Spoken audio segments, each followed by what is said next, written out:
Pues en primer lugar, como han dicho el resto de compañeros, agradeceros la invitación al instituto, ¿no? A poder pues, seguir hablando un poco de la LOMCE y también de las cosas que se pueden hacer contra ella, porque todos los intervinientes anteriores han resaltado una idea importante y es rescatar un poco qué es la LOMCE, ¿no? Nosotros la caracterizamos desde un principio como una contrarreforma franquista, que busca nada más y nada menos que devolver la escuela pública a los años 60, a los años 50. Y no pensamos que sea ninguna exageración, ¿no? Las reválidas que tanto se habla como pruebas externas, pues eran lo que vosotros tuvisteis que padecer para poder seguir promocionando dentro del sistema educativo. Haces una prueba después de haber aprobado tus diferentes cursos y si no la pasas, pues no puedes seguir estudiando y sales al mercado laboral con la formación que sea, ¿no? Pues eso es lo que se recupera. Para los que ya hemos vivido en otro momento, en otro sistema educativo diferente, pues es la selectividad. Lo que pasa es que la selectividad multiplicada por 3. Una selectividad en cuarto de la ESO, una selectividad al acabar segundo de bachillerato y una selectividad antes de entrar a la universidad, ¿no? Y si no apruebas una de esas selectividades, no puedes seguir dentro del sistema educativo. Y eso es lo que había en este país, ya digo, ¿no? En los años 60, en los años 50 especialmente. Pero el tema de la religión, que se financie con fondos públicos la formación, la creación de escuelas fundamentalistas, ¿no? Escuelas de carácter extremo, Legionarios de Cristo, Opus Dei, Comunión y Liberación, son todas este tipo de congregaciones religiosas las que ahora no solamente se les permite, que es una barbaridad, es como si mañana los talibanes dicen que quieren poner aquí una escuela y bueno, dentro del hacer religioso, no, son fanáticos, porque esa gente es lo que son fanáticos hasta el extremo que separan a los niños de las niñas porque somos diferentes. Y hasta ese punto entra dentro de la normalización, no es una auténtica aberración desde el punto de vista educativo, se mire desde donde se mire y desde el punto de vista social. Y es volver precisamente a ese sistema y al sistema del ordeno y mando. ¿Qué tienen que opinar las familias? ¿Qué tienen que opinar los profesores? Y mucho menos los ignorantes de los estudiantes, que son unos inmaduros. Los estudiantes de 16 y 17 años son unos inmaduros para poder vestir una camiseta verde.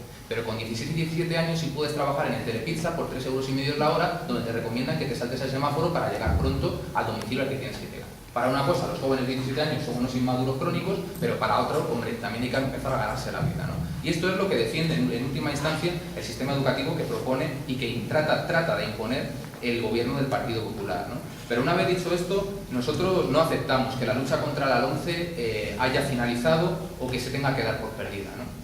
Es verdad, la han aprobado en el Congreso, eso es innegable, nadie puede decir lo contrario, pero para nosotros eso no quiere decir más que una única cosa, y es que hay que redoblar los esfuerzos que se han hecho hasta el momento para conseguir echarla atrás, y ejemplos de que eso es posible los tenemos y muy recientes. No hay que irse a los años 70, ni a los años 30, ni cosas por el estilo, que por supuesto son útiles, pero que también en el año 2012 o el año 2013 los tenemos muy cercanos y que a los que luego pues yo me referiré, ¿no? Pero además también hay un elemento, y es que desde la aprobación de la LOMCE los ataques a la escuela pública no se han frenado. Los ataques a la escuela pública han continuado de una manera soterrada. Los despidos del profesorado siguen haciéndose efectivos. De hecho, la cuestión de que una plaza no sea sustituida por un profesor que cae enfermo hasta los 10 días, hasta los 12 días, significa, según yo el último informe que leí, era de Comisiones Obreras, hablaba de que cada día lectivo en este país hay 80.000 estudiantes que no tienen profesor, fruto de que tienen que pasar 10, 12 días hasta que se pueda tramitar la baja o el reemplazo de ese profesor, ¿no? Con todas las bolsas de interinos que se han planteado y demás. Pero es que los profesores también están viendo ya no precarizadas sus condiciones laborales, en algunos casos, no sé, de rozar la pobreza, ¿no? Ser un trabajador pobre. ¿A quién hace 10 años nos hubieran dicho que un profesor universitario podía estar cobrando 300 o 400 euros mensuales y nos lo hubiéramos creído? Pues eso está sucediendo actualmente. En la Universidad de Barcelona, que es la segunda universidad más grande de toda Cataluña, 2.500 profesores tienen un tipo especial de contrato por el cual solo trabajan en torno a las 20-30 horas y tienen una media entre 300 y 500 euros mensuales de ingreso efectivo por su labor docente, ¿no? Claro, ¿qué tipo de educación puede dar ese profesor que está preocupado por comer y por pagar el alquiler y por toda una serie de cosas que son de primera necesidad, evidentemente, antes que otras cuestiones? Eso es lo que continúa sucediendo, ¿no? Se están empezando a cerrar carreras directamente en las universidades públicas. Aquí en la Universidad Rey Juan Carlos I, en el campus de Fuenlabrada, si no me equivoco, se han extinguido de la noche a la mañana 10 carreras. sin más, no hay ninguna explicación. Bueno, de hecho, hay un elemento, porque alguien podría decir, hombre, es que la crisis igual, ¿no? La Universidad Rey Juan Carlos I es la única universidad pública madrileña que no solo no tiene déficit, sino tiene un superávit, creo que son de 170 millones de euros. Y aun a pesar de todo esto, suprime 10 carreras universitarias, dejando a los estudiantes que ya están cursándola con una presión enorme. Porque si tú no apruebas curso por año, asignatura por año, puedes ver cómo tu plan se acaba extinguiendo y puedes tener problemas muy graves a la hora de querer titular. Lo de las becas de comedor y las becas de libros ya lo conocéis todos, ¿no? Prácticamente desaparecidas por completo en la primaria y en la secundaria. Y luego eso sí que hay que aguantar la noticia de que la señora consejera de Educación de la Comunidad de Madrid, que tiene un salario neto de 5.500 euros más lo que tiene su marido, que está metido en la URTE, accede a una beca de 1.100 euros anuales por llevar a su hijo a un privado, ¿no? Digo, esto ellos se lo guisan y ellos se lo comen. Lo que pasa es que se guisan nuestro trabajo y se comen el dinero público, ¿no? Y es así como lo continúan haciendo. Por no hablar ya de la situación que habréis oído en estas últimas semanas con los becarios universitarios, ¿no? Estamos hablando de en torno a 280.000, 313.000 jóvenes del conjunto del Estado, de las familias más golpeadas por la crisis económica, familias en las que se vive con la ayuda de los 400 euros, familias que se vive con la pensión de los abuelos porque los padres están desempleados, familias, bueno, pues con los dramas que seguramente algún vecino conoceréis, ¿no? De pues más descarnados. Y a estos jóvenes se les promete al inicio de curso, como siempre mintiendo, ¿no? Este es el gobierno de las mentiras, ¿no? Es un gobierno que tiene un problema de mentira patológica. Dijeron que no iban a tocar la sanidad, la educación, el IVA, las pensiones, bueno, pues todo lo que dijeron que no iban a hacer, lo hicieron. Decían en septiembre que se planteaba el presupuesto para becas más grande de toda la historia, que iba a haber más becados que nunca y demás, y la realidad es que claro, hicieron un aumento de 1.200 millones de euros a 1.400 millones de euros en las becas y por eso podían decir eso. Lo que no explicaban es que cuando llegó Pera al ministerio bajó de 1.600 millones a 1.200 millones de euros. Por lo tanto, el más grande de la historia, no, el más grande de la historia de los últimos 2 años, que es cuando llegó el gobierno del Partido Popular a la Moncloa. Y luego, efectivamente, ese dinero no está llegando a las familias, porque esto es la contabilidad financiera del ministerio. Antes, una matrícula universitaria que valía 1.000 euros la subo a 1.500 y te concedo una beca por 1.500 euros que no te tengo que pagar porque te eximo del pago. Por lo tanto, lo que me saco de un bolsillo me lo meto por el otro y a ti tú no has visto ni un solo céntimo de euro. Sin embargo, lo que sí que son becas en cuantías económicas contantes y sonantes para poder desplazarte, para poder pagar una vivienda, para poder pagar material escolar, eso lo que hay es una reducción media de 1.100 euros por estudiante, ¿no? Estamos hablando de jóvenes que sacan notas medias de 9,3, 9,4, 8,5 y que tenían pues ayudas, becas de 3.000 euros, 4.000 euros y que se están encontrando con 2.600 o 2.400 euros. Claro, 2.400 euros en la situación en la que nos encontramos, o incluso 4.000 euros, alguien podría decir, hombre, eso es mucho dinero, 4.000 euros, pues no todos lo tenemos. Claro, aquí está la cuestión. Nos imaginamos que somos de un pueblo de Badajoz, que tenemos que venir a estudiar a Madrid, donde una habitación cuesta una media de 320 euros mensuales. Por 10 meses académicos ya son 3.200 euros. Luego ese estudiante tiene que pagar el metro, tiene que pagar el autobús, tiene que pagar su manutención, tiene que pagar la luz, tiene que pagar el agua y tiene que intentar vivir después de todo esto. Y con menos 300 euros, porque es al final la cuenta que te sale, pues no puedes hacerlo, sobre todo si provienes de este tipo de familias, ¿no? Y esa es la realidad que sigue produciéndose. Por eso nosotros decimos que razones para luchar contra las políticas educativas del gobierno del Partido Popular no es que haya menos o se hayan amortiguado, sino que es más necesario que nunca salir con contundencia a la lucha y a las calles, ¿no? Pero en el fondo el sistema educativo, y con esto de las becas yo creo que se ve con mucha claridad que busca el gobierno del Partido Popular, es el que se explicaba aquí antes, ¿no? Un sistema educativo en el que el que tenga dinero pueda garantizar para su hijo una educación de calidad y por lo tanto un progreso social y un futuro digno. Y los que seamos de familias trabajadoras, porque es de lo que estamos hablando. Porque cuánto han caído los salarios de los padres que todavía de nuestros padres que todavía están empleados. Porque el que está desempleado, evidentemente, la caída es evidente, pero las familias que todavía tenemos a nuestros padres empleados, ¿cómo ha caído el poder adquisitivo real de nuestras familias? Eso es evidente. ¿Cuántas familias, nosotros conocemos casos de esta Semana Santa, de familias que le tenían que decir a sus hijos que hasta este verano iban a poder estar estudiando en la universidad y que en septiembre ya no se iban a matricular, y da igual que estés en segundo o que estés en tercero de carrera, ya no vas a poder hacerlo. Familias que, como sucedía en los años 60 y en los años 70, tienen que decidir si va el hijo o va la hija a estudiar a la universidad, porque no hay 2.500 euros de media, que es lo que cuesta un año en la universidad, solo de pago de matrícula. Y esto es lo que dice el presidente de la Conferencia de Rectores de las universidades madrileñas. Es decir, no lo dice ni Comisiones Obreras, ni la CEAPA, ni el Sindicato de Estudiantes, sino que lo dice el presidente de los rectores de las universidades madrileñas. Una media de 2.500 euros. Hay muchas familias que no tenemos ese dinero. No tenemos ese dinero para un hermano, para un hijo o para salir simplemente adelante, ¿no? Se busca excluir. Es una política absolutamente clasista y segregadora. Si eres trabajador, lo que tienes que hacer es, de una familia trabajadora, es salir lo antes posible del sistema educativo y encontrar un puesto de trabajo de qué tipo. Porque habéis oído todos a la Mónica Oriol el otro día, ¿no? A la del Círculo de Empresarios.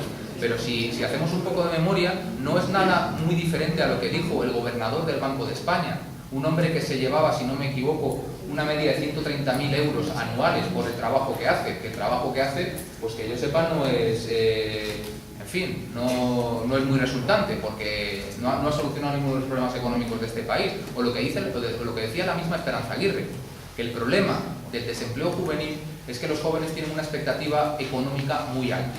Y en concreto se refiere a que cobrar 645 euros al mes por 8 horas de trabajo diario es demasiado. Que si aceptáramos trabajos por 500 y 400 euros,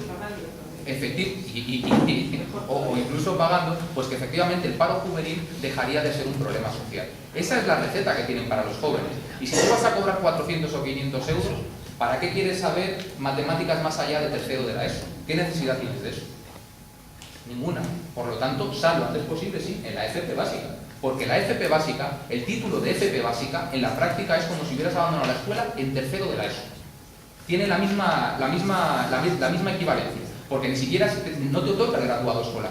La FP básica no te otorga el graduado escolar, que todos sabéis que se entrega en cuarto de la ESO. Por lo tanto, si no me lo otorgas, estoy por debajo de cuarto de la ESO. Y siendo generosos, querrá decir que estoy en tercero de la ESO. Y así es como quieren que salgan los hijos de las familias más humildes, más desprotegidas, al mercado laboral, para ser carne de cañón para la explotación en el puesto de trabajo, y que no rechistes porque tú mismo digas, si es que no sé nada, ¿cómo voy a pedir más condiciones laborales? ¿Cómo voy a pedir algo más si no sé hacer nada? Efectivamente, no sabes porque no te han dejado saber, no te han dejado aprender, ¿no? Y esa es la línea que sigue este gobierno en todo, ¿no? En la política educativa se ve muy claro. Pero es que la política educativa, como se decía, no hay que desvincularla de la política económica. 7.000 millones de euros que se han recortado a la escuela pública en 2 años y medio. 7.000 millones de euros. Claro, así salen las cuentas. Según los sindicatos, más de 60.000 docentes despedidos. Una bajada, bueno, los funcionarios ya sabéis, van a tener el sueldo congelado hasta que sea el salario mínimo interprofesional. Y entonces ya se discutirá si se les vuelve a subir. Porque ese es el camino que sigue el gobierno. Eso sí, no sé si lo habéis visto, no sé si es de ayer o de antes de ayer, los propietarios de las empresas del IBEX 35, de las mayores empresas de este país, han incrementado su fortuna en un 65% desde que Rajoy está sentado en la Moncloa. Por lo tanto, que a nosotros no nos digan que dinero no hay. Si tiene Botín razón, si no para de fluir dinero. Claro, lo que pasa es que ese dinero fluye a los de siempre. Y a la mayoría de la sociedad, lo único que nos fluye son recorte y golpes en la espalda, ¿no? De hecho, salía Botín también estos días diciendo que había que felicitar a Mariano Rajoy por lo bien que lo estaba haciendo. Claro, se refiere a los negocios de los grandes empresarios, de los empresarios multimillonarios, no del panadero, el señor del taller, el del kiosco, en fin, el taxista. Pues eso están padeciendo tanto como cualquier trabajador las políticas generales de este gobierno.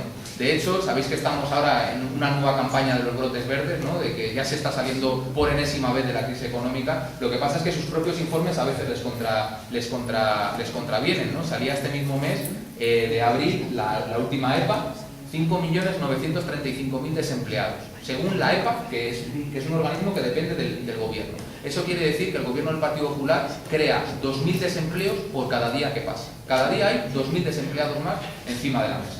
Algunos jóvenes se van a otros países, otros ya no van ni siquiera a las listas del INEM, etcétera, etcétera, etcétera, ¿no? Y esa es la situación que se está viviendo. Pero ya, haciendo un paréntesis para entrar en la parte final de la exposición, nosotros desde el Sindicato de Estudiantes sí que consideramos que la lucha ha sido enormemente efectiva y que la lucha ha logrado cosas sumamente importantes. Lo que pasa que la labor del gobierno, y esa la hace muy bien, es tratar de desmoralizarnos y tratar de hacernos ver que luchar no sirve para nada, porque efectivamente, como se decía antes, cuantos más cómodos estén, más ataques llevarán adelante, cuantos más incómodos estén, pues más se tendrán que ir cortando, ¿no? Se hacía referencia a las 9 huelgas educativas del año 2011, con lo que fue el nacimiento de la propia Marea Verde, que muchos recordaréis, ¿no? Huelgas del profesorado que fueron acompañadas desde el sindicato de estudiantes, convocamos toda y cada una de las que los profesores iban convocando y alguna más de propina, pero efectivamente ahí sí que hubo una victoria muy tangible. Efectivamente, no se consiguieron frenar los 3.600 despidos que se querían llevar adelante por parte de la Comunidad de Madrid, pero se consiguieron evitar en torno a 800 despidos de trabajadores de la enseñanza pública madrileña. No nos conformamos ninguno de los que estamos aquí con ese resultado, pero si no hubiéramos luchado, esos 800 despidos se habrían producido sin ningún género de duda.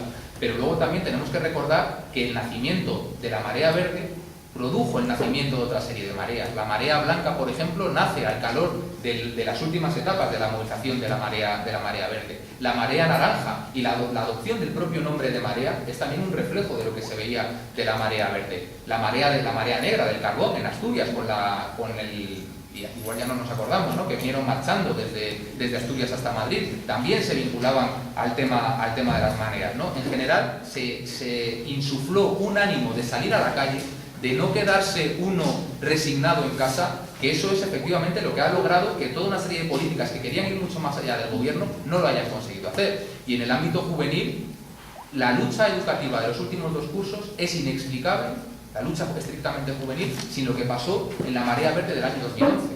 Porque lo que hicieron los jóvenes fue tomar el relevo de la Marea Verde. Y la Marea Verde no se ha extinguido. La Marea Verde es un movimiento que está viviendo mucho tiempo, que a muchos les gustaría echarle mucha arena encima, pero está más vivita que nunca la Marea Verde. De hecho, a cualquier acto que tú vas, tú lo puedes ver, ¿no? Mucha gente con la camiseta verde, en las manifestaciones, en las aulas, cuando hay problemas, siempre estamos ahí muy, muy presentes. Y la lucha de la juventud, en los 2 últimos cursos, 14 huelgas generales, ha conseguido cosas muy plásticas, que se pueden tocar con la mano.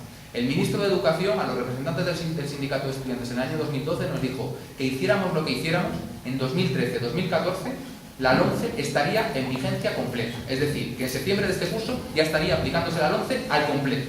La realidad es que hasta el curso que viene, hasta el 2014-2015, no va a poder comenzarse a aplicar. Pero sobre todo que las reválidas, que es la parte más lesiva de la LOMCE, no se podrá aplicar hasta el año 2017. Por lo tanto, hemos conseguido 5 años para que las reválidas no se consigan implantar. Y eso es un producto directo de la lucha. Pero es que también recordaréis que la lucha de toda la comunidad educativa, de toda la lucha de los profesores, padres y estudiantes, ha logrado también el compromiso de todos los partidos políticos de la oposición de que cuando lleguen al gobierno, el primer decreto que van a hacer va a ser un decreto de derogación de la LOMCE. Por lo tanto, o de paralización, como se planteaba aquí. Si eso finalmente se cumple, y ahí es donde tenemos que estar muy vigilantes, porque las palabras se las lleva el viento, si eso se cumple, queremos decir que la LOMCE finalmente no se habrá podido implantar. Habrá 1 año o 2 años en los que a lo mejor hay que soportarla, pero se podrán arbitrar las medidas para que no tenga ningún efecto sobre ninguna generalización. Y luego hay otros elementos. El gobierno del Partido Popular, la agenda que tenía era 2013-2014 entra la LOMCE y en febrero de 2014 se aprueba la contrarreforma universitaria. Contrarreforma universitaria de la que no habéis oído hablar porque el gobierno la tiene metida en el cajón, la tiene metida en la nevera porque no se atreve a sacarla todavía. Una contrarreforma universitaria que simplemente es cerrar facultades, cerrar universidades y que los planes de estudio y las instalaciones universitarias estén al servicio de las mismas empresas que están en el IBEX 35. Es decir, que el papel de los profesores de la comunidad educativa no tenga nada que ver en los planes de estudio que allí se desarrollen. Por lo tanto, yo reivindico esta parte en el sentido de que la lucha sirve y la lucha ha conseguido enormes victorias que de no haberla hecho no habríamos podido llegar adelante. Y ya la última cuestión, en el último minuto que me queda, nosotros pensamos que la lucha sí que sirve, que la lucha sigue y que sí se puede. Y que sí se puede y es con lo que empezaba. Hay ejemplos inmediatos de victorias que se han conseguido sobre leyes ya aprobadas. Los barrenderos de la Comunidad de Madrid tenían 1.100 despidos puestos encima de la mesa. Y no se produjo ni uno solo de esos despidos gracias a la contundencia de su movilización. Todos sabemos que ya se habían iniciado los trámites para la privatización de 6 hospitales públicos en la Comunidad de Madrid. Ya estaba absolutamente decidido y afortunadamente gracias a la lucha no hay todavía ninguno privatizado, y los ambulatorios que iban con ellos, que eran en torno a 30 o 40 si no recuerdo mal. Y lo del barrio obrero de Gamonal, es que la zanja ya estaba abierta. O sea, digo que es que ahí la obra no es que estuviera para empezar, es que la zanja estaba abierta. Pero una lucha contundente, con claridad, seria y hasta el final, claro que puede permitirnos echar hacia atrás cualquier política, porque este gobierno es sumamente débil. Por eso cada vez tienen que llevar más leyes mordaza, más represión, más confusión, porque están absolutamente aislados. Lo único que tenemos que hacer es el camino que ya hemos cogido y que nos marcan estas luchas emblemáticas, adoptarlo en la marea verde, y efectivamente estaremos más cerca que nunca del fin de esta pesadilla de gobierno del Partido Popular. Por eso nosotros insistimos mucho a nuestros compañeros, a los sindicatos del profesorado, a las organizaciones de madres y padres, que el inicio de curso tiene que ser un inicio de curso por encima de lo que fue el inicio de curso pasado. Como se empieza a aplicar la LOMCE, más leña al fuego por parte de la comunidad educativa, con una huelga general de profesores, padres y estudiantes, esta vez empezando por las 48 horas, pero no para no hacer nada más durante el resto del curso, sino para que sea el primer paso y hacer la vida imposible, sí, a este ministro, a este gobierno, y que se vayan. Si no se van, que les echemos nosotros. Muchas gracias.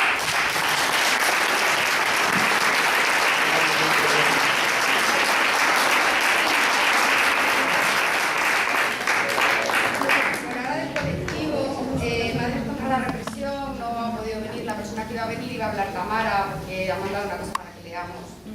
Bueno, lo siento por parte de las mamás que están muy liadas y no han podido subir hasta aquí, pero me han dado información que yo os la tramito,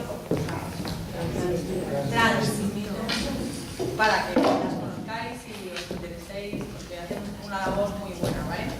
Como ayer, por ejemplo, quedó claro y hoy ha quedado súper claro que la LOMCE es piramidal y que deja fuera a un sector muy concreto de la población, que es al sector que no tiene dinero, pues ese sector es el que sale a la calle a luchar.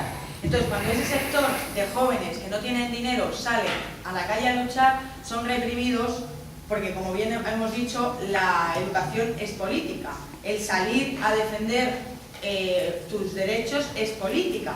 Y esta política tiene represión. Y entonces los cuerpos represores y de inseguridad del Estado reprimen a los estudiantes que salen a la calle a protestar por sus derechos. Y entonces, debido a un montón de multas, de procesos abiertos contra adolescentes en lucha por la educación, pues unas madres de Vallecas se han unido y han hecho una asociación que se llama Asociación de Madres contra la Represión. Tiene unos objetivos muy concretos.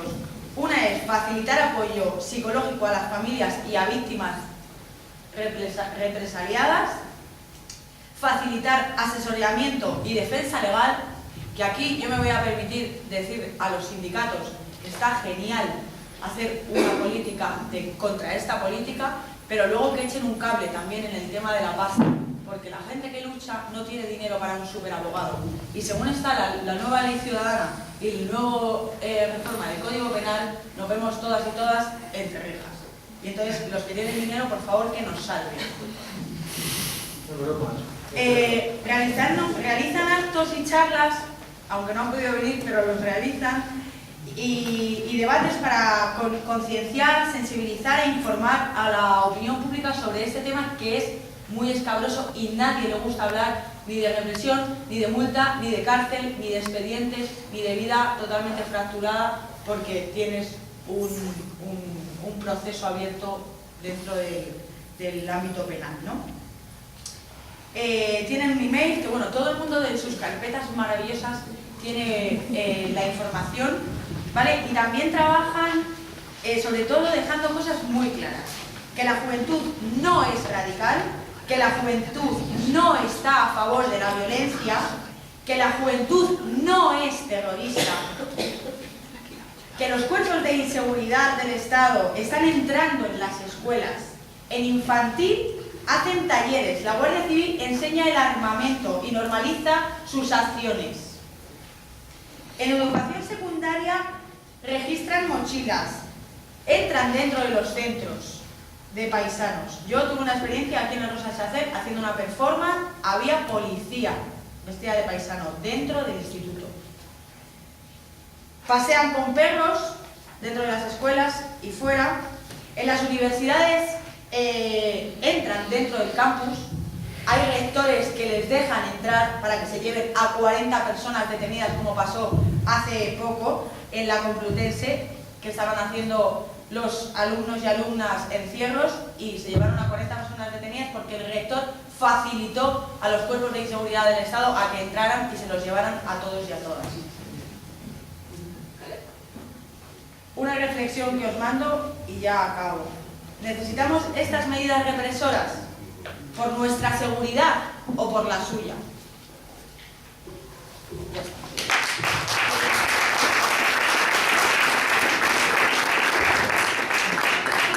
Que os la leo rápidamente.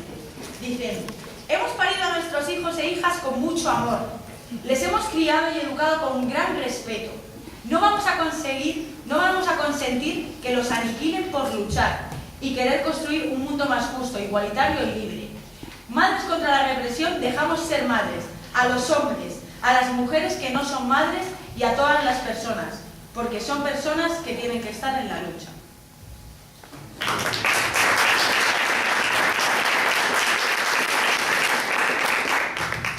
Bueno, pues ahora tenemos un ratito por si pero por si queréis hacer alguna pregunta, queréis decir. Vale. Empezamos un turno de preguntas si queréis. Venía escuchando en la tarde que están reunidos los profesores en Baleares para decidir si usan el aprobado general como medida de presión contra el gobierno de Baleares. ¿Se han dado iniciativas legales? Me parece que podrían tener fuerza y efecto. ¿Se ha hablado de caso? Ahora mismo venía si quieres lo de la radio. te contesto, porque en un primer momento, cuando la movilización aquí en la Comunidad de Madrid, cuestiones de ese tipo se llegaron a plantear. Lo que pasa es que en realidad se rechazaron por varios motivos. Entre otras cosas porque se dudaba de su eficacia, se dudaba que todo el mundo lo aplicara, y porque eso al final se va a aplicar en la escuela pública, y también ha sido una de las cuestiones que se ha planteado al principio. No podemos tampoco adoptar medidas que vayan en contra o que vayan en perjuicio de lo que es la escuela pública, y eso en cierto modo, tanto eso como otras cuestiones que se plantearon, no solamente esa, la de en el momento de hablar de un aprobado general, que no sería bien entendido por muchos, y además lo llevarían a cabo solamente algunos profesores, no todos, y eso generaría muchos problemas, ¿no? Pero bueno, también eso, si lo analizamos bien, bueno, puede tener su medida de presión, pero también un poco injusta. Y por eso no estoy hablando que haya que suspender por suspender, ¿no? Pero, en fin, un docente y las buenas prácticas implican que a cada alumno hay que darle la nota que tiene que tener. Por lo tanto, ese tipo de medidas aquí se llegaron a plantear, y otras similares, en algunos casos se aplicaron, pero en la práctica no, como por ejemplo no ser actividades extraescolares, cosas por el estilo. La verdad que eso se planteó sobre todo en cuanto a conseguir que presionaran también a la administración, todas las empresas que están vinculadas a ese tipo de actividades, ¿no? Pero también al final los que acaban siendo perjudicados son los propios alumnos. Por lo tanto, ese tipo de medidas hay veces que se comentan, pero no terminan nunca de ser bien vistas, ¿no? Ni siquiera por muchos docentes. Las familias no entendemos del aprobado general, no podemos aceptar el aprobado general. Desde luego, mucho menos el suspenso. Podríamos aceptar sobresalientes.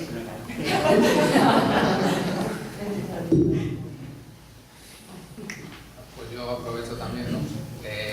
Bueno, yo creo que lo importante de esa, o que se esté comentando siquiera esa idea, es el reflejo de que el profesorado balear no está derrotado. Que pudiera ser parecer, ¿no?, que desde septiembre, pues sí, han pasado muchos meses, pero ellos no abandonan la batalla y siguen dándole vueltas a la cabeza de cómo luchar, ¿no? Entonces yo creo que eso es la parte más importante. Luego, efectivamente, siempre hay medidas innovadoras, medidas nuevas, bueno, que viéndolas un poco, o sea, evaluándolas con rigor, pues pueden aportar y pueden ser una nueva forma. El hecho de pues ir todos con la camiseta verde, pues sirve para visibilizar, ¿no?, cómo toda la comunidad educativa está en contra de una determinada política. Bien, pero nosotros entendemos desde el sindicato de estudiantes que las medidas que más presión pueden hacer son las medidas clásicas. las medidas con las que se ha conseguido la sanidad pública universal, la educación pública y gratuita, el transporte público. Y esas medidas son las grandes huelgas y las grandes manifestaciones. Nosotros hemos dicho muchas veces en las mesas que tenemos con los dirigentes de los sindicatos que el aspecto educativo no solo es algo que pertenezca a los padres, a los profesores o a los estudiantes, es un bien y un derecho del conjunto de la sociedad. Por lo tanto, igual que la sanidad la defendemos todos, aunque no seamos hoy por hoy pacientes o no tengamos un familiar que trabaje en la sanidad, pero cuando nos llaman, salimos, también hay que llamar al conjunto de la sociedad a defender lo que es de ellos, que es la educación pública. En ese sentido, nosotros pensamos que si tras un incremento de las huelgas educativas de profesores, padres y estudiantes, pongamos un ejemplo, en octubre salimos, en la primera semana de octubre, con una huelga, estoy hablando a futuro, ¿no? Salimos con 48 horas de huelga, el gobierno nos rectifica, planteamos a los 15 días una huelga de 72 horas, el gobierno sigue sin rectificar y hemos salido en estas 5 jornadas, profesores, padres y estudiantes, de manera conjunta. ¿Cuál es el siguiente paso? ¿Que los profesores sigan haciendo un esfuerzo económico muy importante, que los estudiantes perdamos? No, lo que hay que hacer es que los grandes sindicatos de clase, comisiones sobre el UGT, convoquen una huelga general de todo el país y paralicen la producción en defensa de la educación pública. Y hasta que no se pare eso, pues aquí no se sigue la producción, no con una huelga indefinida, con una huelga de 24 o de 48 horas y llamando a los enlaces sindicales, a los delegados sindicales, a que los comités de empresa, como hacen ahora los trabajadores de Coca-Cola, se concentren en la empresa que se quiere cerrar y que se tomen las fábricas, como se han hecho también en los centros de salud o como hace la plataforma afectados por la hipoteca. ¿En qué situación insostenible se pone a este gobierno? Una situación insostenible completa. Y efectivamente, la fuerza la tenemos, lo que necesitamos es un plan, claro, un plan contundente y que sea explicado al conjunto de la población. Lo que no podemos hacer es salir un día de huelga y 9 meses después decir, y la última huelga es que igual los profes, igual los padres, igual los estudiantes. No, aquí hay un problema y es que nuestras direcciones de nuestras organizaciones tienen una responsabilidad ante el movimiento. La responsabilidad no es individual, no es de ningún profesor, ni de ningún padre, ni de ningún estudiante. Es de los que estamos al frente de las organizaciones que para eso nos han construido, porque nos han construido para que defendamos los intereses generales, no para hacer ninguna otra cosa. Esa es la propuesta que nosotros, pues, vamos, no es nada nuevo, no sorprenderá, porque venimos muchos meses planteando una y otra vez, pero porque estamos sinceramente convencidos de que es así cómo se consiguieron los derechos y cómo hay que volver, ¿no? Y en cuanto a la financiación que planteaba la compañera, que era un punto que me había olvidado y ya aprovecho, nosotros entendemos que cada vez vamos a ser más golpeados, de hecho nos fríen a multas, para que ni siquiera pueda salir en manifestación. Cuando cogen a un estudiante, a una madre, a un profesor, también sabemos lo que eso implica. Y nosotros pues estamos recurriendo cada vez más, nunca lo hemos dejado de hacer, al intento de la autofinanciación en base al movimiento. Nosotros, si vais a una manifestación del sindicato de estudiantes, veréis a un grupo de jóvenes con una hocha explicando la última lucha y por qué necesitamos su apoyo económico. Y a cada acto que vamos con una iniciativa de carácter económica. Y hoy no va a ser diferente. Al final vamos a pedir que nos ayude con una rifa y demás. Pero esos son los métodos con los que nosotros podemos luchar, porque ¿quién nos va a dar dinero a nosotros? Pues nuestros padres, nuestros profesores, nuestros compañeros y nosotros cuando vayamos a tener una posibilidad. Es volver, si ellos quieren devolvernos al siglo XIX, volvamos a los métodos de lucha del siglo XIX. Si es que está muy claro. A ver, ahora Juanjo. Bueno, en primer lugar, no sé. Una esta de la Filiberto. ¿Os parece que si nos lanzan una tal que solamente responda uno? O sea, en plan, si respondemos 4 a la misma pregunta, pues entonces solamente hagamos 3 preguntas. Entonces, algo así, ¿no? Bueno, vamos a ver cómo... Bueno, en primer lugar, felicitar a la organización y a la mesa, que habéis estado muy brillantes en las exposiciones.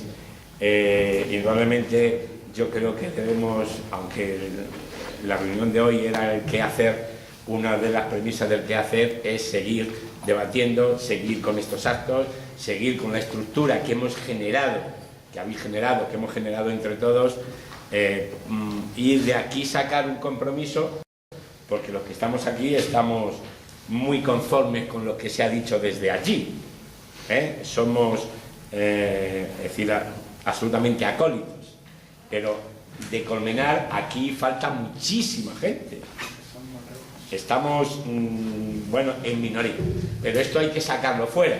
Y hay que sacarlo fuera y hay que debatirlo en los bares, en las tertulias, en la familia, con los ligues, con... Bueno, es decir, a todo el mundo hay que contarle la enorme tragedia que supone la implementación de la ley. En primer lugar, eso. En segundo lugar, como decía muy bien nuestro querido amigo Pedro, hay que surfear, y hay que surfear tomando lo que ellos nos dejan que tomemos. Es decir, el eje vertebrador de la LOMCE es la incongruencia la incoherencia, el cinismo entre lo que dice pretender y las medidas que aplica.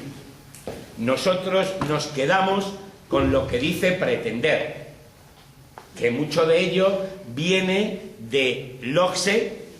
Ahora explicaré una cosita muy sencillita,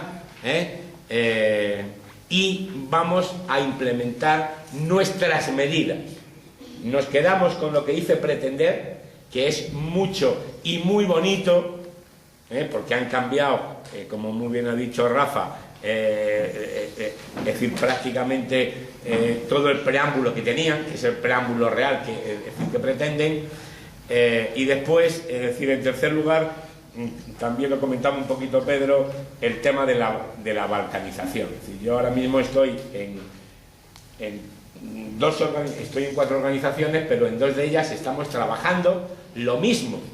En distintas organizaciones estamos intentando generar un vademecum de propuestas, de estrategias organizativas, relacionales, curriculares, para surfear este tremendo tsunami.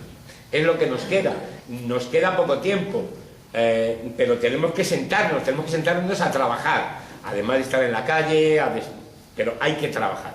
Y trabajar en una alternativa porque lo que teníamos antes tampoco estábamos en el paraíso, y tampoco podemos quedarnos contra el 11 vivíamos mejor. Hay que generar alternativas, es decir, para presentar. Pero, es decir, quiero insistir, y perdonadme, ya lo último, es decir, la incongruencia, el cinismo es de tal tenor que hay que aprovecharlo. El ejemplo más claro, el decreto de currículum del Ministerio y el que va a salir de la comunidad, que ya está el borrador, los objetivos generales que plantea para la etapa de primaria son espectacularmente maravillosos, son maravillosos. Pongámoslos en nuestras programaciones, en nuestras actuaciones, siguiendo los objetivos generales de la normativa de la comunidad autónoma bendecida por...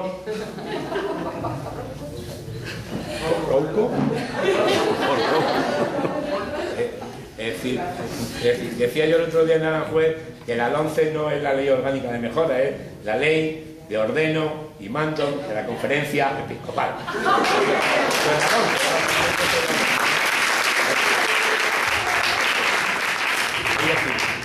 Esa tremenda incongruencia que existe en los decretos de currículum, aprovechemos, pero sí que tenemos que dar un paso adelante, evitar esa balcanización que decía Pedro, porque tenemos que generar de aquí a septiembre, si fuimos capaces en su momento de generar 150 medidas acordadas para la mejora del sistema educativo, que muchos de los colectivos que participamos nos dejamos algunos girones en ello, porque cuando se consensúa, cuando se acuerda, más que consensúa, cuando se acuerda hay que dejarse girones.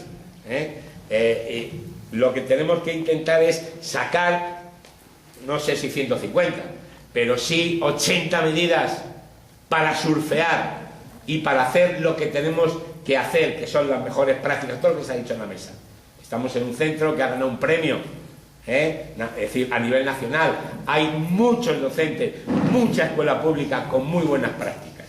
Hay que manejar, hay que mantener la red de centros que se ha creado, que se está creando, volver a los movimientos de renovación pedagógica. Nos han quitado la formación, pero ¿qué mejor autoformación que la nuestra? Si hay gente en los claustros muy válida, desconocida a veces por los propios claustros. Hagamos aflorar eso. Nada más.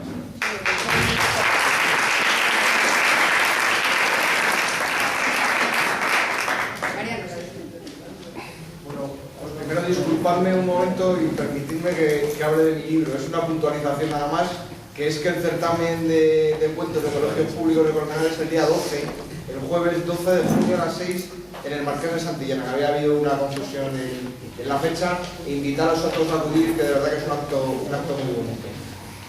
Eso por un lado. Por otro, bueno, primero felicitaros a todos los ponentes que nos habéis ilustrado, informado sobre la LONCE y también señalado algunas posibles acciones de resistencia a la misma. Pero yo también quería señalar, y un poco lo decía Rafa, ¿no?, que la LOMCE no es sino un marco y un instrumento para seguir profundizando en el deterioro de la enseñanza pública que venimos sufriendo desde hace muchos años.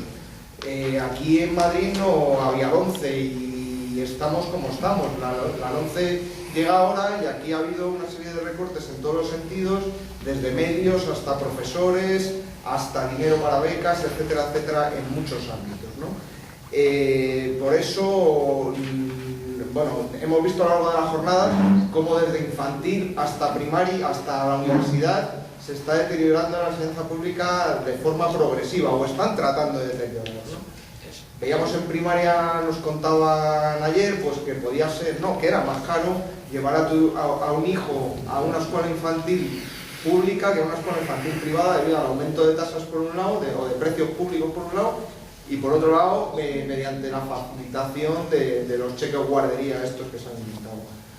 También decir un poco, estoy también un tanto decepcionado. Yo pensaba que con estas naciones de resistencia, yo que soy un padre de familia que tiene 4 hijos, y yo me planteo, y bueno, un salario más o menos medio, si van a querer todos estudiar, yo pensaba que encontrar una fórmula o algún secreto para poderles llevar, y me siento pues profundamente decepcionado porque parece que no va a ser posible, ¿no?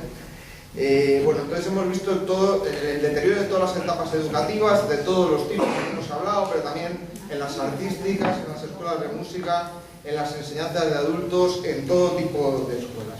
Pero yo lo que quería recalcar es que, bueno, la LOMCE, además de ser una reforma ideológica por un lado, lo que a mí más me preocupa, y también lo señalaba Toy, es que lo más peligroso de la LOMCE es que es una reforma que lo que pretende es mantener el status quo de unas determinadas clases, de unas determinadas clases sociales. Ya hemos dicho todos los principios, pues reforma privatizadora, mercantilista, dirigida única y exclusivamente o muy por encima de todo al mercado de trabajo, centralizadora, sexista, pero lo más grave de todo para mí, lo más grave es que se olvida de una de las funciones principales de la educación y de la escuela pública, y principalmente de las etapas de los chavales más pequeños, que es la tarea socializadora de la escuela, socializadora y igualadora de la escuela, ¿no? Y que la escuela es el elemento más importante que tenemos en esta sociedad de compensación social. La LOMCE deja absolutamente de lado a los más desfavorecidos, que tienen dificultades no solo socioeconómicas, sino también, bueno, pues de aprendizaje, etcétera, les deja a un lado y se dedica a fomentar la competitividad, creando centros de primera, de segunda, de tercera categoría, y no solo eso, sino alumnos de primera y de segunda categoría.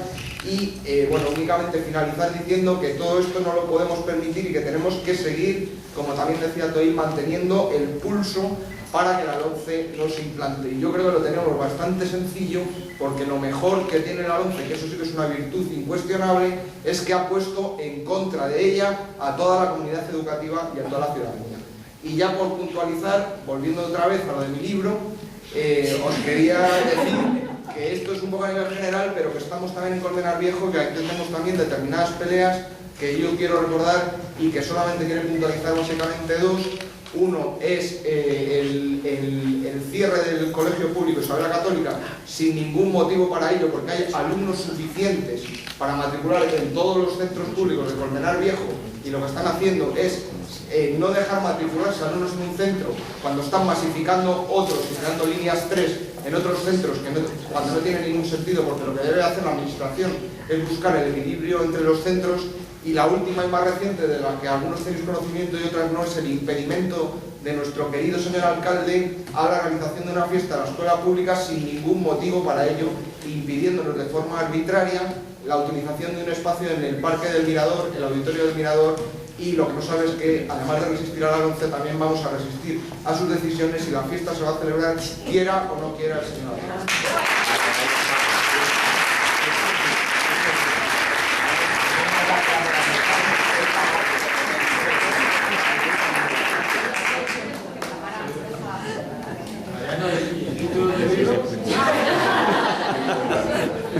LOMCE no. Pues nada, yo veo a muchos docentes y docentas, y entonces quería... El lenguaje construye el pensamiento, y hay muchos pensamientos erróneos debido al lenguaje que utilizamos. bueno, os lanzo una reflexión, ¿no? Yo estoy especializada en la educación no formal, ¿vale? Y tengo muchas amigas y muchos amigos que tienen magisterio, de hecho, y no quieren trabajar en la formación reglada. Se han venido a la parte oscura, a la formación no reglada. ¿Cómo veríais una sociedad construida por una formación no reglada, donde el Estado brilla por su ausencia? O sea, como digamos, un Podemos, como hacer un Podemos, no nos dais educación pública ni para todos, no se preocupen, nos la hacemos nosotros, pero no vengan a decirnos lo que tenemos que hacer, porque ya... O sea, ¿veis que a lo mejor puede ser una alternativa final? A decir, te quedas aquí, Estado. Nosotros tenemos un montón de artículos de la Constitución Española que nos permiten hacer nuestra propia escuela, sin que tú digas nada. Ahora es un poco una utopía, pero no podemos permitir ni consentir que el Estado abandone sus funciones y sus obligaciones para con los ciudadanos. Porque si nosotros participamos, ellos deben, bueno, su compromiso es el de no solamente facilitar, sino el de hacer que todo mejore. No podemos dejar encima que hagan lo que quieran. Vale, ya basta, ¿no? Para nada. La educación no formal tiene un apartado que a mí me parece muy importante, que es después de, y que es muy que puede ser complementaria. Y claro, hay más opciones. Yo más que contestar, en lugar quería decir que efectivamente el derecho a la educación tiene que estar. ¿Por qué defendemos contra la mercantilización? Porque el mundo es garantizar una educación de calidad para todos y para todas, es el Estado. O sea, es que lo quiere hacer o no lo quiere hacer, etc. Segundo, a mí me has planteado una pregunta muy importante, que los centros se está abriendo camino. Es decir, ¿qué tiempo pasan los chicos y chicas en el ámbito escolar formal? 6 horas durante 35 semanas, 9 meses. ¿Dónde está hoy día la socialización y dónde es fundamentalmente en la red digital, en todos los medios digitales, en muchas asociaciones a las que se pertenece, etc.? Yo creo que uno de los retos importantes que tenemos, por lo menos desde un planteamiento abierto de lo que es la educación, es cómo integrar esfuerzos entre la educación formal y la educación no formal. Porque son unas posibilidades que están desaprovechadas por ambas partes, tanto por la educación formal como por la no formal. Cuando nosotros, por ejemplo, proponemos y estamos trabajando en determinados centros la metodología del aprendizaje-servicio, ¿qué estamos haciendo? Primero, que los chicos y chicas de la escuela, sean de primaria, sean de secundaria, descubran una necesidad social importante y aprendan a vivir la realidad, no lo que les contamos en los libros, etc. Entre paréntesis, yo creo que mientras libros de esto nunca, o sea, mientras no rompamos la tiranía del currículum, no tenemos nada que hacer, pero eso era un paréntesis. En el modelo de aprendizaje-servicio lo que hacemos es, ¿qué necesitas aprender para poder prestar este servicio que quieres hacer en la comunidad? Y segunda cuestión importante, ¿con qué asociaciones que están trabajando inmersas en ese problema, en ese ámbito social, puedes colaborar, puedes contar con ellos y puedes incorporarlo al método único de educación formal e informal? O sea, evidentemente, la LOMCE no se plantea nada de esto, sino todo lo contrario, porque vuelve y dice, aquí lo que importa es eso, que sepan cuando fue la caída de Constantinopla y la conversión de Recaredo, etcétera. Y todo esto, lo demás. Entonces, el trabajar por unir y por incluir la educación no formal junto y hacer simbiosis y hacer red con la educación formal, que es uno de los retos que tenemos y que es otra manera de cómo está la avance, porque sí, la dirección contraria a la comunidad. ¿Una pregunta más? Sí, perdón por la hora. A todos en general. Muchísimas gracias a los que habéis organizado estas jornadas y muchísimas gracias por el tono, por las ideas, por la originalidad y por la proactividad. Muchísimas gracias también al Instituto, al equipo directivo. La verdad es que habilitar un espacio como este para que hoy tenga aquí lugar una jornada que se estuve desmontando la 11 con la que está cayendo, creo que hay que valorarlo también, como compromiso. Muchas gracias. Yo quería hacer primero una reflexión para hacerles un poquito más de pupa a los redactores de la 11 y después otra reflexión un poquito más autocrítica. Yo también soy docente, que llevo unos años en ejercer y me gustaría participar. A ver, la ley es una chapuza desde el punto de vista técnico. Hablo desde el punto de vista técnico y formal. Ahora mismo, pues España todos vemos que está bajo el punto de mira de muchos organismos internacionales. Todo el mundo pontifica sobre lo que debería hacer España. El Fondo Monetario Internacional, la OCDE, la Comisión Europea, etcétera, etcétera. Bueno, si se nos mide por la claridad técnica de esta ley, vamos mal. Una norma que regule un derecho tan básico como la educación tiene que ser el resultado de una reflexión larga.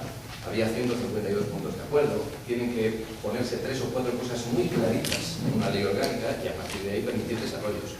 Pero esta ley tiene un preámbulo que es lírica, tiene un artículo único y tiene 100 y pico bocados a otras normas para regular la educación en España. Creo que alguien que tiene tan alto concepto de sí mismo como es este equipo ministerial, porque se les ve que son muy buenos y que han venido a trabajar todo, pues que sepan que se nos están viviendo fuera de España con una norma que técnicamente no tiene un pase. Bueno, dicho queda eso. La segunda sí me ha gustado mucho, insisto, el tono de las intervenciones. Es que hasta me emociona un poquito. Pero creo que esta ley nos ha quitado libertades que no hemos llegado a disfrutar plenamente y también tenemos que ser conscientes de eso.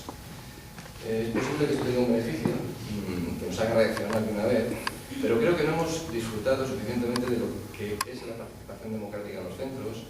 Las familias no han disfrutado suficientemente de lo que es vivir en un instituto y ahora tenemos la oportunidad de, vía proyectos de innovación, hacer cosas que deberíamos haber hecho hace tiempo ya. Estoy hablando de la convivencia en los centros, de la gestión participativa, del cambio metodológico. Bueno, si a través de una puerta, como aquí se ha ofrecido de manera muy inteligente, muy proactiva y muy brillante, podemos hacer cosas de estas, pues adelante. Siempre que haya 3 maestros reflexionando sobre un problema que tiene un niño en torno a una mesa, hay interés. Siempre que hay un equipo de media docena de profesores planteándose gestionar su propio centro, como directivo, con todo lo que eso conlleva, pues estaremos triunfando, ¿no? Yo quería pues también que valorásemos un poquito eso, ¿no? Que hemos perdido algo que no hemos llegado a disfrutar. Tal vez, cuando podamos aplicar la 10ª medida que proponía Pedro, la que ha quedado en puntos suspensivos, y vengan otros tiempos, a lo mejor aprendemos a disfrutar otra vez aquello que hemos dejado de disfrutar durante unos años en los que hemos podido igual no hemos visto. Muy bien.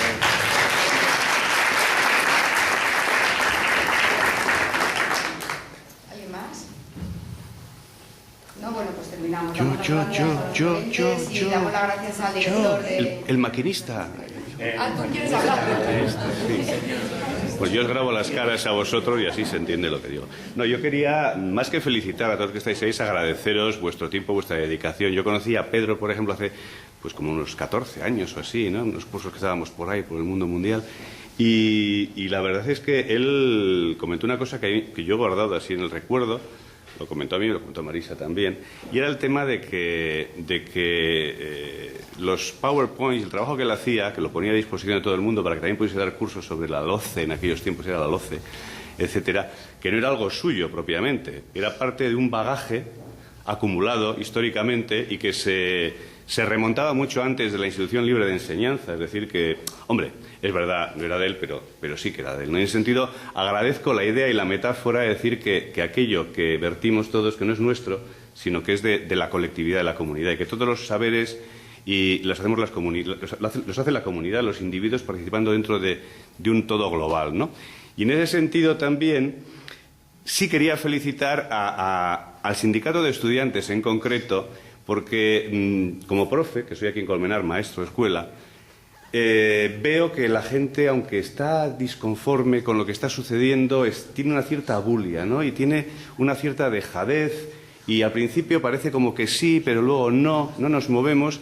También veo en las familias una cierta, por una parte cansancio, por otra parte cierto pasotismo, ¿no? Y, hombre, no es negativismo lo que digo, pero el sindicato de estudiantes convocó 2 jornadas de huelga hace poco, que cuando yo puse el vídeo en la tele, ¿no?, en los medios de comunicación oficiales, cuando vi los vídeos de internet, que es donde hay que ir, pues me di cuenta de que esta manifestación no se acaba nunca, es que han salido todos, es que están en la calle, es que, leches, nos están enseñando a los carrozas lo que tenemos que hacer. Hay que moverse, hay que poner un poquito más de energía en todo esto, hay que militar un poco más, ¿no? Y en ese sentido, como profes, por lo menos mi sector, y los padres también, ¿no? Yo creo que todos los ciudadanos, incluso a nivel general, con la que está cayendo, que se dice, ¿no? Estamos todos un tanto perdidos y estamos un tanto desilusionados a veces. Yo veo que quienes queremos en mi cole cambiar las cosas, decimos, es que tampoco acabamos de tener el eco que quisiéramos y eso nos deprime un poquitín. Bueno, pues ante esa depresión, si estamos en tiempos oscuros, de los tiempos oscuros nacen las flores, ¿no? Y después de, como decía una amiga, una vez que estaba muy deprimido, me decía, no te preocupes, Chema, porque después de la noche llega el día y después de la tempestad llega la calma, ¿no? Y yo, pues, hay que pensar que ahora estamos sembrando y que yo creo que más pronto que tarde vamos a recoger. Tenemos mucha gente en la calle planteando nuevos principios que son muy viejos, ¿no? La gente del 15M, todos esos que se juntan por ahí, esos jóvenes que están un poco locos, pero que nos están poniendo un poquito también, nos están recordando ciertos principios que habíamos olvidado. No sé si luego la estrategia servirá o no, pero desde luego nos están tocando donde ya mucha gente lo teníamos olvidado. ¿Qué es lo que planteo para quienes estamos deprimidos en los coles? Organizarse, organizarse y organizarse. Conclusión, hay que meterse en la marea verde, hay que estar en los MRPs, hay que estar en los sindicatos, nos gusten más o menos, pero hay que estar ahí. El entrismo. Quienes estáis más allá de los sindicatos, no, meteos, que os necesitamos, leches. Que hay que utilizar esos monstruos de organizaciones que son, porque ahí tenemos recursos para transmitir nuestras ideas y cambiar las cosas. Hay que entrar en todo y hay que cambiarlo todo. Y, bueno, pues que oye, muchas gracias a los organizadores. Perdón. Y sobre todo a las organizadoras. ¿Alguien más? Yo no soy maestro, más que consortes. Pero muy activo, muy activo, siempre estás. Pero me pregunto si hay alguna rueda que inventar en la educación. No hay didácticas comparadas.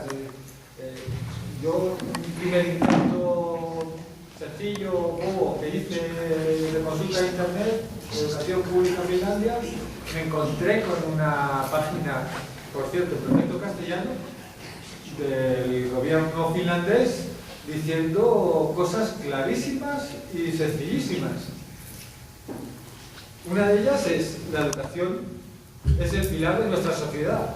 De ella depende todo. Si educamos bien a nuestros hijos, serán adultos con criterio. A la hora de votar escogerán políticos con criterio. Son un pilar de la innegable. Y la pregunta es esa. Yo me siento insultado cada vez que oigo a nuestros representantes políticos o educativos, para que hablar de nada, planteando como opinable, cuestionable, cosas que no lo son, que ya están descubiertas hace mucho tiempo. Hace pocos días volví buscando para enseñárselo a un compañero, un amigo de trabajo, buscando esa página. No volví a encontrar esa página, pero también en un tercer enlace me encuentro un documento del gobierno del Ministerio de Educación finlandés, dice Finnish Education in a Nutshell. 8 páginas diciendo qué era lo que el gobierno de Finlandia opina que debe ser y cómo lo tiene organizado en cuanto a exigencia a la formación de los profesorados, en cuanto a los currículos, la gratuidad absoluta y universal.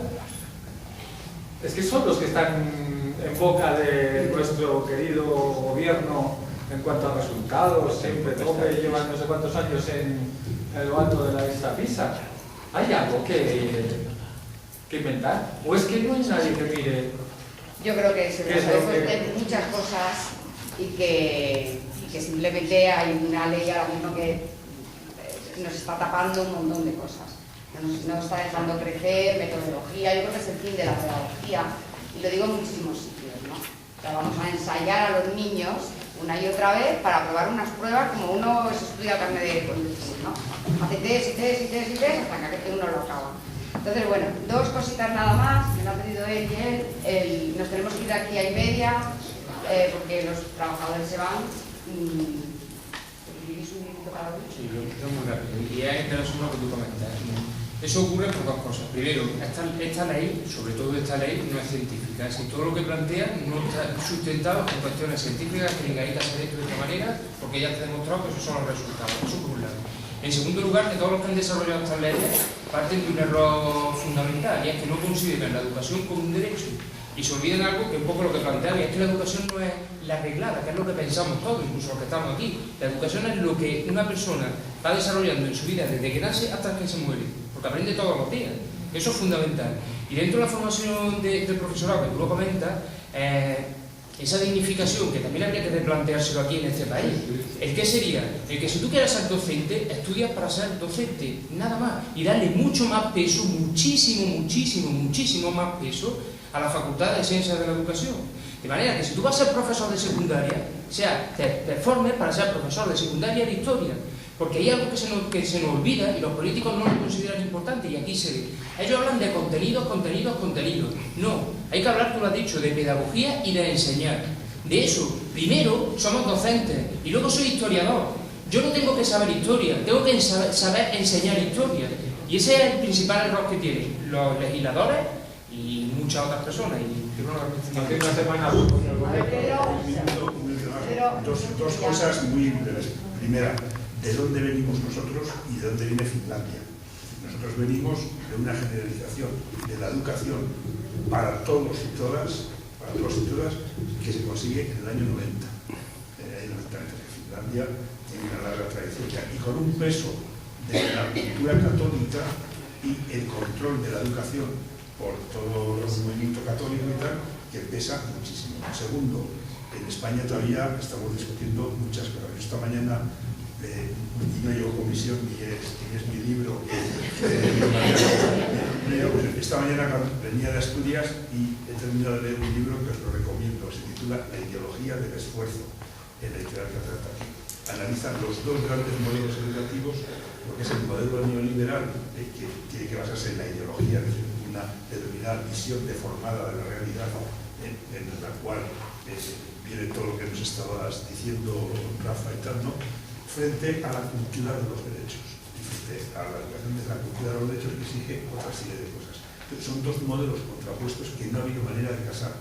Y yo soy el primero que escribí hace mucho la necesidad del consenso y la necesidad de un acuerdo, y he luchado y peleado y seguiré peleando porque haya un consenso en la educación, pero sabiendo que es muy difícil, porque son posturas muy radicales. Yo no puedo llegar a ningún acuerdo con una ley que me dice que tiene que haber 3 niveles de alumnos en función del talento innato con el que han nacido, que no reconoce el derecho a la educación, que pone pegas para que no estudie, considero que la educación tiene que estar al alcance de todos y de todas. Por eso nos viene este tema. Os digo el libro porque lo acabo de leer y me ha gustado mucho. Está en la editorial Catarata y es fácil de encontrar. La editorial Catarata, la ideología del esfuerzo.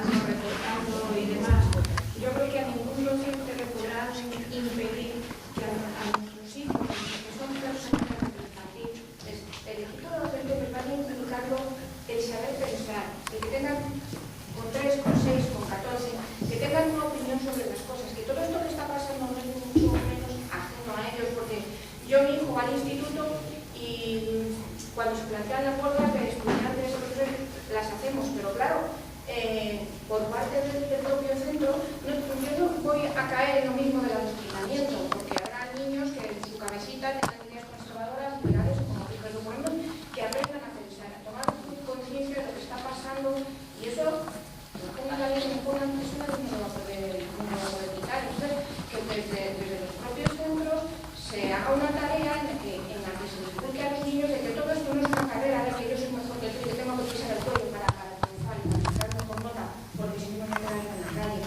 Que todo eso, yo creo que eso se puede ver. Para eso es a vuestras facultades os enseñan una serie de herramientas pedagógicas para poderse inculcar.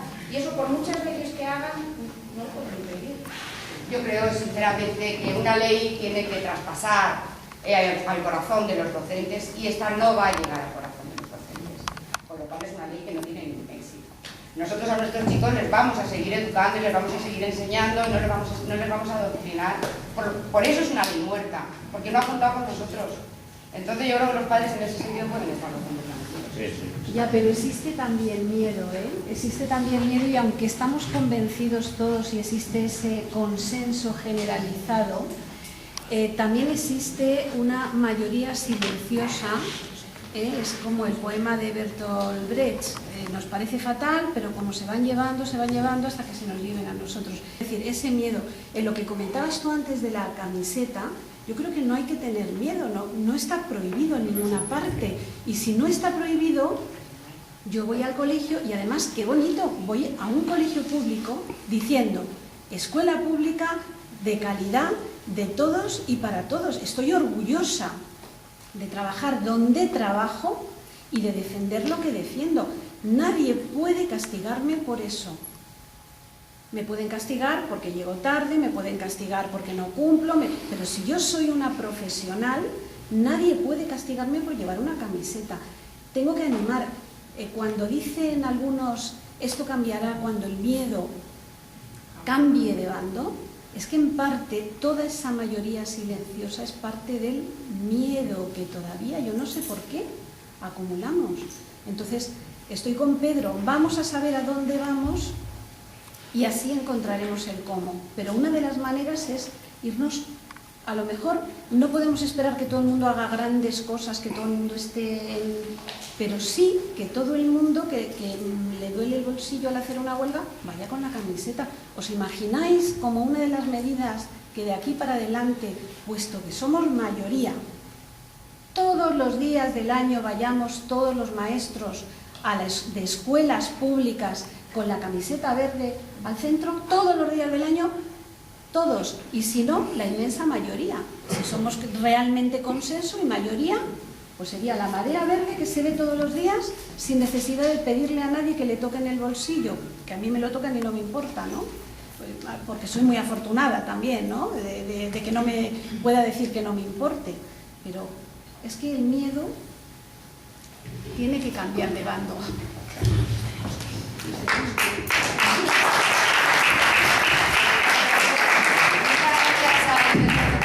Que está aquí con nosotros y que está teniendo una paciencia infinita.